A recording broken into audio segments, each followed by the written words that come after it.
سلام يا معلم جابر، والنبي العربيه دي زي العروسه وبتفتح النفس.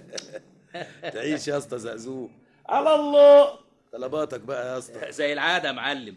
وزود رغيفين لوسط مدبولي صاحب صالون الحلاقه، ها اللي على النص انت فاكره طبعا. طيب. وما تنساش طبعا بقى الممبار بتاعي والشطه والحاجات من الحلوه. عينيا يا سي زقزوق.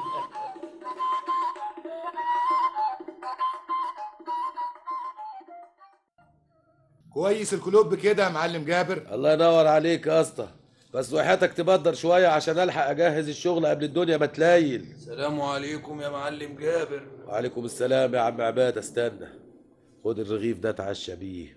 الله يخليك يا ابني ويطول عمرك. على الله. الله عم جابر مش معقول. الله الله الله، والله سلامات يا معلم كرشه. ايه ده، وحشني من زمان. الله انت لسه زعلان مني ولا ايه يا معلم جابر؟ المسامح كريم يا معلم كرشه. قول لي ازيك انت وازاي الاحوال؟ اسكت يا جابر اسكت، ربنا ما يوريك اللي شفته. يا ليه راجل. كفى الله الشر، حصل ايه؟ ربك حكم عدل، يمهل ولا يستمهل صحيح. اداني الجزاء اللي استحقه يا جابر. لا حول ولا قوه الا بالله. اتقبض عليا فضية بيع باكتر من التسعيرة، واتحكم عليا بسجن وغرامة. وديني زي ما انت شايف اهو يا جابر. يا سلام.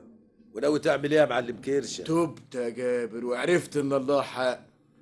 فتحت مصمت صغير في الحسين وببدي من جديد، انما بقلب نضيف ونية سليمة وربنا وكيل. ربنا يوفقك يا معلم ويغنيك بالحلال. لو عوزت ايها حاجة بقى قول لي وانا ابعتها لك لحد عندك يا معلم جابر. الناس لبعضها يا معلم كرشه. على الله. من بكره هتعامل معاك تاني واقول لك على طلباتي كلها. الله، عربية مين دي اللي وقفت قدامك؟ يا سلام، دي فيها واحدة ست شياكة قوي بتشاور لك يا جابر. الله، دي الممثلة المشهورة كرامات زكي. انت تعرفها يا جابر؟ امال يا معلم، دي الست زبونه عندي من شهرين تقريبا. ربنا يبارك لك يا جابر.